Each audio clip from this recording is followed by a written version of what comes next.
지난주일 우리가 3.1절 기념 예배를 드렸습니다. 근데 지난주 중에 일본에서 연락이 우리 제1대한 기독교 교단 사무총장이 전화를 해서 일본의 목사님들이 한 20분 정도가 경기도 화성 제암리에 있는 교회, 제암리 교회는 일제시대 때 일본 사람들이 교인들을 그 교회에다 모이게 해놓고 그 다음에 밖에 문에 못을 치고 못 나오게 해놓고 불을 질렀던 곳이거든요. 참으로 잔인한, 그래서 많은 순교자들이 발생한 곳인데 일본 목사들이 와서 거기를 방문해 가지고 사죄의 기도를 드리고 그런 일을 하는데 이제 인솔해서 온다는 거예요. 그러면서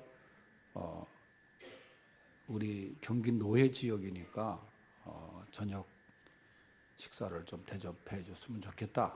이제 그런 연락이 와서 제가 노예다 얘기했더니 제가 노회장이 뭘 할 텐데 현 노회장이 뭐 예산이 없다. 뭐 그렇게 얘기를 하더라고요. 그래서 제가 오늘 집사님한테 전화를 해서 이거 참 귀한 일인데 저녁 한번 내십시오. 그래가지고 수원의 갈비집에 가서 이분들을 대접을 한 적이 있어요. 그런데 이분들이 눈이 충혈돼서 왔더라고. 그날 제암리 교회에 들렸다가 바로 식사하러 왔는데 정말 양심이 있는 기독교인으로서 자기들의 그 선조들이 저지른 그 만행에 대해서 참회하고 용서를 구하고, 그게 뉴스에도 막 나오더라고요. 제가 보니까 그분들의 그 제암리 방문을. 그래서 이제 그 수원 갈비에서 이제 대접을 했어요. 또 얼마나 맛있게들 먹는지. 일본에 이런 갈비가 없다는 거예요. 왕갈비를 먹는데 한 100만 원어치 먹었어요. 사람들이 회개하고 온 다음에 먹는 거는 얼마나 많이 먹는지.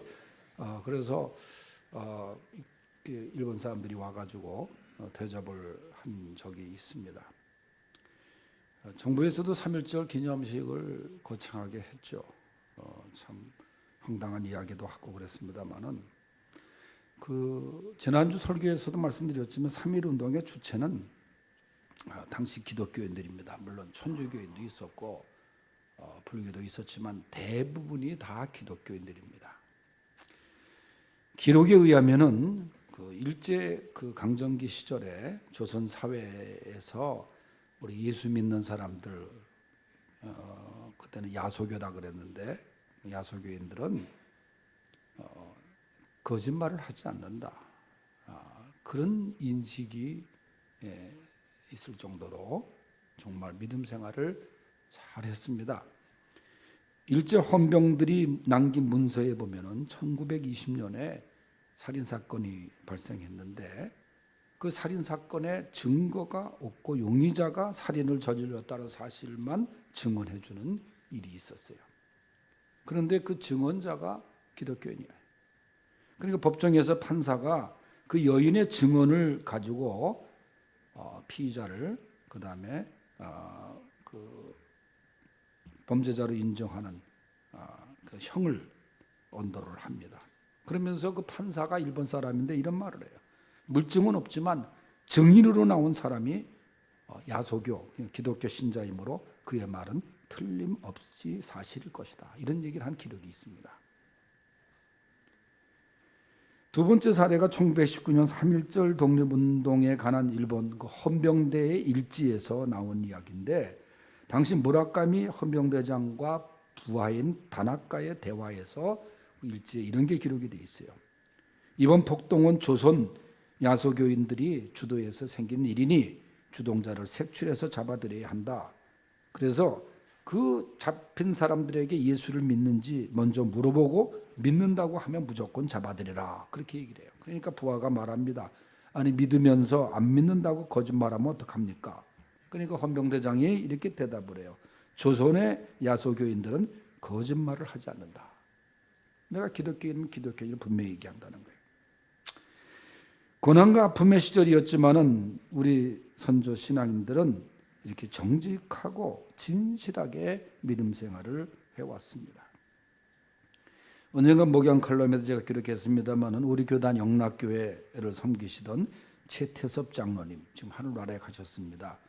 이분은 일제강점기 때 오산학교에서 난강 이승훈 선생과 조만식 선생 밑에서 기독교 교육을 받은 분입니다. 그래서 기독교적 가치관을 이제 확립한 가운데 이 최태섭 장로님이 이제 평생 이제 사업을 일구셨는데, 이분은 사업을 하면서 내가 손해가 나더라도 반드시 약속을 지키고 정직하게 진실하게 사업을 한다. 그 인천의 한국유리라고 하는 큰 회사를 세우고 이제 형제들과 함께 삼형제가 아름다운 동역을 하면서 그 회사를 잘 일으켰죠. 최근 재벌에 보면은 재벌가가 형제란이 막 일어나고 그러잖아요. 근데 이분의 그 이야기 중에 사업을 한참 하다가 6.25 전쟁이 일어나죠. 그래서 일사후퇴를 하면서 이제 피난길을 떠나게 되는데, 이분이 그때 먼저 한 일이 뭐냐? 은행에 가가지고 대출금을 갚는 일이었어요. 전쟁이 나고 피난길에 그 복잡한 상황 속에서, 그러니까 은행원이 그래요. 이 전쟁 중에 무슨 굳이 돈을 갚을 필요가 있냐고. 그랬더니 이 최태섭 장로님이 그까지 일단 돈을 갚겠다고 그러면서 돈을 갚습니다. 그리고 전쟁이 끝나죠. 그가 다른 또 이 사업을 벌리면서 당시 엄청난 2억이라는 돈이 사업자금 필요했을 때 그 은행에 가요. 그러니까 은행장이 당신 같은 사람에게 융자를 해주지 않으면 누구에게 해주겠습니까? 하고 담보 없이 그저 이 장로님께 은행장이 이제 융자를 해줍니다.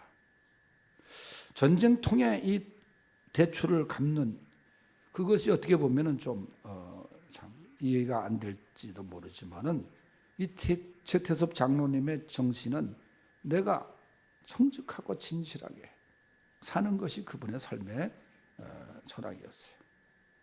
예수를 믿는 자는 정직하고 진실한 삶을 살아야 됩니다. 이것이 하나님의 뜻입니다. 하나님은 정직한 자를 사랑하시고 축복하시는 분이세요. 시편 51편에 다윗은 항상 기도하기를, 하나님 내 속에 정한 마음을 창조하시고 내 안에 정직한 영을 새롭게 하옵소서. 그는 정직하게 살기로 소망했습니다.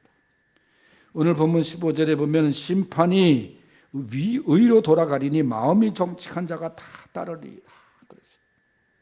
그 마음이 정직한 자, 하나님이 사랑하시는 자네요. 마음이 정직한 자는 첫째로 주의 교훈을 받습니다. 12절을 다 같이 읽어보겠어요. 시작.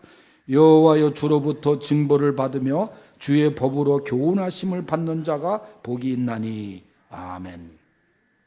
오늘 말씀에 보니까 지금 주로부터 징벌을 받고 주의 법으로 교훈을 받으면 복이 있다, 그렇게 말을 해요. 여러분, 누가 징계를 좋아하겠습니까? 그러나 하나님께서는 오늘 말씀에 보면은 택한 백성들이 잘못된 길로 갈 때에 돌이키게 하기 위해서 가하시는 징계를 말하는 거예요. 시브리서 12장 6절에 보면은 주께서 그 사랑하시는 자를 징계하시고 그가 받아들이는 아들마다 채찍질 하심이라 그랬어요.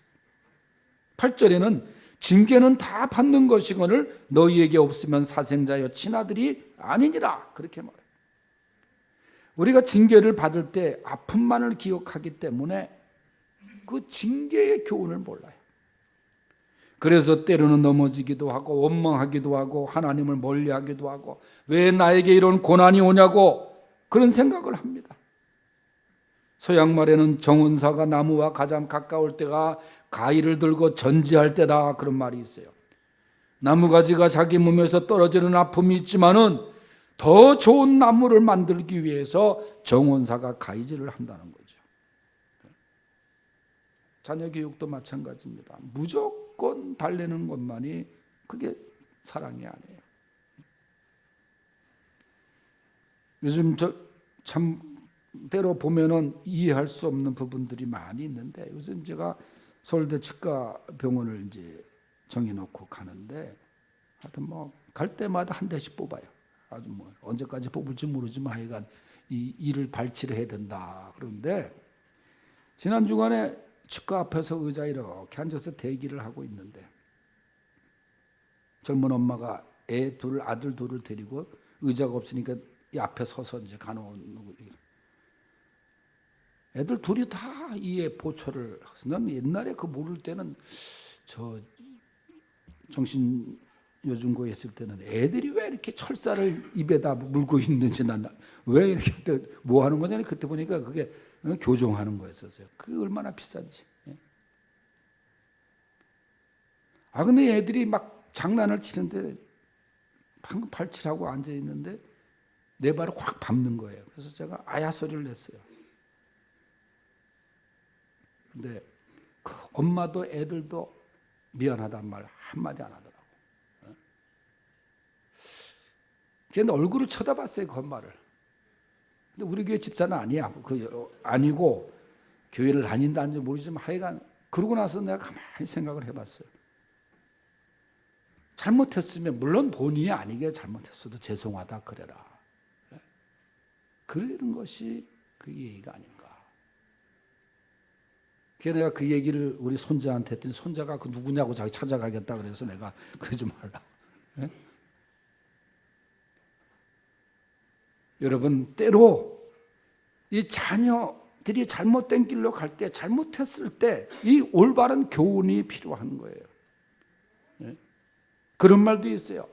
부모가 자식과 가까울 때가 매를 들고 있을 때다.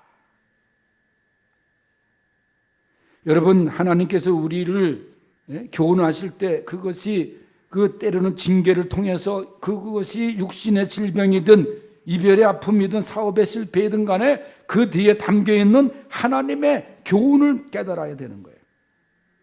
그 순간 커다란 복을 깨닫게 되는 것입니다. 이걸 모르기 때문에 힘들고 어렵기만 한 거예요. 마음이 정직한 자, 징계를 통해서 교훈을 받습니다. 하나님은 이처럼 마음이 정직한 자녀들을 말씀으로 교훈하시는 분이심을 믿으시기 바랍니다. 두 번째는 평안의 복을 받습니다. 13절 다 같이 읽어보겠어요. 시작.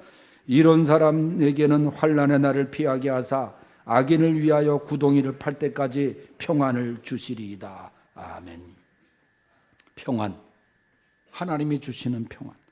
시편 119편 165절에도 주의 법을 사랑하는 자에게는 큰 평안이 있으니 저희에게 장애물이 없으리로다 그랬어요. 주의 교훈을 받는 자는 평안이 있고 장애물이 없다는 거죠. 이 평안이 얼마나 귀한 은혜인지 몰라요. 세상에서 주는 평안은 일시적인 것입니다. 사라지는 것입니다. 그러나 하늘의 평안은 영원한 거예요. 심지어는 죽음의 순간에도 평안의 복을 누리는 거예요. 제가 수 없는 우리 임종 환자들, 임종하시는 성도들을 보면은 참 하나같이 편안하게 찬송과 함께 기도와 함께 그 다음에 하늘 날아가는 그 표정을 제가 생각하게 돼요. 사도행전 12장에 보면은 예수님의 제자 베드로가 헤롯 왕에게 잡혀가지고 깊은 감옥으로 들어갑니다. 이미 헤롯은 유대인들의 마음을 얻고자 예수님의 제자 야고보를 칼로 죽여요. 그 다음 순서가 베드로입니다. 다 초대교회 지도자들이에요. 이 지도자들을 죽이면서 초대교회를 와해시키고 이 헤롯의 전략이었습니다. 그래서 이제 날이 밝으면 베드로가 사형을 당하게 돼요.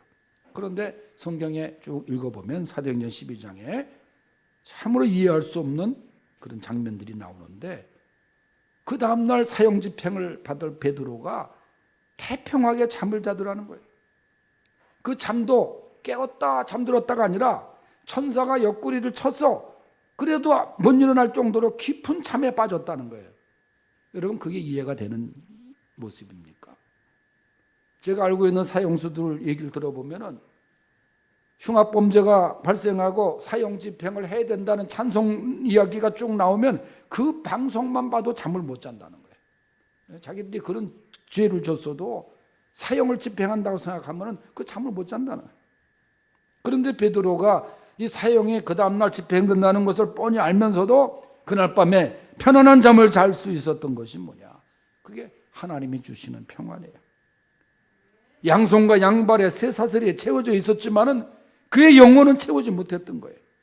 이게 진정한 평화입니다. 하늘에서 내려오는 평화입니다. 깊은 데서 울려 퍼지는 평화인 것이에요. 하나님이 이렇게 환난을 피하게 하시고 장애물을 제거해 주시니 평안할 수가 있는 것입니다. 우리가 살아가는데 얼마나 많은 장애물들이 있습니까? 또 구덩이가 있습니까? 그러나 하나님 앞에 정직한 자는 하나님이 그 장애물을 다 제거해 주신다는 거예요. 창세기에 보면은 요셉이란 사람이 형들의 미움에 의해서 구덩이에 던짐을 받잖아요. 그런데 그 시간에 애굽의 상인을 보내주셔서 요셉을 구출해 주시고 애굽으로 보디발 장군의 집으로 보냅니다. 또 거기서도 억울하게 감옥에 던짐을 받았지만은 하나님께서 그를 형통케 하시고 애굽의 총리로 세우지 않았습니까? 이렇게 정직한 자가 처음에는 억울하게 잘 안 되는 것 같지만은 결국은 요셉처럼 평안으로 형통하게 되는 줄 믿으시기 바랍니다. 그래서 평안의 복을 받는 거예요. 우리의 마음이 평안하고 여러분의 가정이 평안하고 여러분의 기업이 평안한 그런 은혜가 있기를 바랍니다. 그 다음에 세 번째는 하나님의 보호하시는 복을 받습니다. 14절 다 같이 읽겠어요. 시작. 여호와께서는 자기 백성을 버리지 아니하시며 자기의 소유를 외면하지 아니하시리로다. 아멘. 마음이 정직한 하나님의 자녀들은 세상이 외면해도 하나님이 절대로 버리시지 않는다는 거예요. 여러분, 반대로 세상에서 잘 나가고 인정을 받는다 해보세요. 한순간입니다. 하나님이 모르신다고 하면 그 사람은 참 불행한 인생인 거예요. 뭐 세상에 빽이 대단한 사람들, 이 빽이 제일 많이 통했던 데가 이 군대였어요. 옛날에. 지금은 군대가 뭐 많이 달라졌어요. 군대 뭐 물어보고 훈련도 시키고 이제 애들한테 훈련시켜도 되냐. 그리고 훈련시키고 그럴 정도로 지금. 제가 늦게 군대 가서 그 다음에 이제 훈련을 마치고 대전에 병참학교를 갔어요. 후반기 교육을 받기 위해서 갔는데 거기서 이제 몇 주 훈련을 받고 근데 이제 토요일 날 명령이 나가지고 이제 자기가 근무할 부대로 다 명령이 나는데 이미 알고 있는 들이 많아요. 이미 자기가 어느 부대로 가는지 알고 있는 애들. 저랑 같이 간 1년 후배도 벌써 이미 알고 있더라고. 그런데 후방으로 다 가길 원해요. 전방에. 다 후방 가면 누가 전방 지키지 있어요. 근데 하여튼 후방 가길 원해. 편하다고 생각할 그 친구는 전라남도 광주에 사단으로 명령이 났더라고. 또 어떤 애는 미리 또 알고 있어. 자기 보안대로 명령 났다고. 근데 왜 그렇게 후방으로 나는 걸 좋아하느냐? 그 이유 중에 하나가 뭐냐면 토요일 날 수료식 한 다음에 자기 이제 따블백을 메고 집에 갔다가 그 다음 날 그 부대로 가서 신고하러 가는 기 때문에 그 하룻밤을 집에 간다는 게 그게 얼마나 부러운지 몰라. 그래서 이제 거기에 제외된 사람들은 계속 술 먹는 거예요. 이제 전방으로 간다고. 술 먹고 노래하고 울고 전방 저 강원도 백산보 저 동경사 뭐 저런 간다 그래서. 그래서 제가 저도 그 얘기를 들으면서 미리 알고 있는 애한테 야 나도 좀 해주면 안 되냐 했더니 안 된대. 자기 뭐 누나가 육군본부에 그 얘기해가지고. 그래서 제가 간 데가 의정부 아닙니까? 의정부에 보충돼 딱 밤새도록 대전발 0시 50분 0시 50분에 난 노래만 있는 줄 알았더니 진짜 0시 50분 기차가 있더라고. 군용열차. 그거 타고 쫙 올라와서 용산에서 의정부로 해가지고 거기 갔더니 하나님이 나를 딱 예배해 주신 게 의정부 시내 군수지원사령. 거기 가서 만난 사람이 내 홍영숙 군사님. 군대에서 가서 만난 우리 홍영숙 군사님하고 황기 군사님인데 황기 군사님 좀 오래 다른 데로 가셨고 생각해 보니까 그 인도하심이 하나님이 예비하시고 그래서 내가 거기서 3년 동안 군대 교회 섬기면서 그다음에 그 오토바이 타고 다니면서 말이죠. 사고도 났었지만 그 예배 인도로 다니고 얼마나 제가 이 목회에 큰 도움을 받았는지 몰라. 그러니까 하나님이 보호하시고 하나님이 인도하시는 것은 내가 처음에는 이해를 못할 수도 있어요. 그러나 지나고 보니까 그 하나님의 손길이 얼마나 오묘하고 치밀하고 그런지 몰라요. 하나님께서는 하나님의 자녀들을 절대로 버리시지 아니하시고 외면하지 않는다는 거예요.